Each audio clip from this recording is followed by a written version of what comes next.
આજે આમ તો ટેસ્ટિંગનું નક્કી થયું હતું, પણ ટેસ્ટિંગની સાથે સાથે જ્યારે એમને લાગ્યું કે ભાઈ દરેક સેફટી એંગલથી પણ બધું બરાબર હતું અને કોઈ પણ સેફટી ઉપર કોમ્પ્રોમાઇઝ કર્યા સિવાય આ કાઢવું શક્ય લાગ્યું એમ તેઓને, તો તાત્કાલિક આ બહાર કાઢવામાં આવ્યું અને હવે ટ્રક માલિકને પણ તાત્કાલિક આ ટ્રક સોંપી દેવામાં આવશે. ગંભીરા બ્રિજની દુર્ઘટના પછી ઘણા છેલ્લા 20 દિવસથી અહીંયા ટ્રક ફસાયેલું હતું, જે એક વહીવટી તંત્ર માટે તો એક મોટી પડકાર પણ હતી, કેમ કે ટ્રક ઉપર કોઈ પણ પ્રકારના લોડનો ઉપયોગ કર્યા સિવાય આ ટ્રક કાઢવાનું હતું.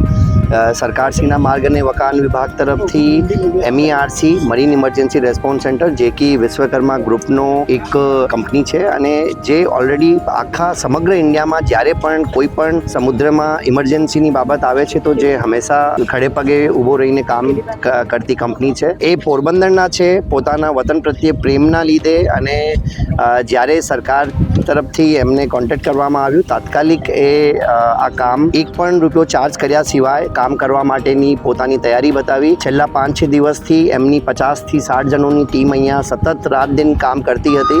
આ રોડ ઉપર બ્રિજથી દૂર અહીંયા સ્ટેન્ડ જેક મૂક્યા છે. 200 ટન જેટલા લોડ અહીંયા રોડ ઉપર મૂકીને બ્રિજ ઉપર એક પણ પ્રકારનો લોડ યુઝ કર્યા સિવાય MERCની ટીમ દ્વારા આ એક પડકારજનક હતું, ચેલેન્જિંગ ટાસ્ક હતું, પણ ખૂબ સુંદર રીતે એક જ અટેમ્પ્ટમાં તાત્કાલિક રેસ્ક્યુ કરી દેવામાં આવ્યું છે.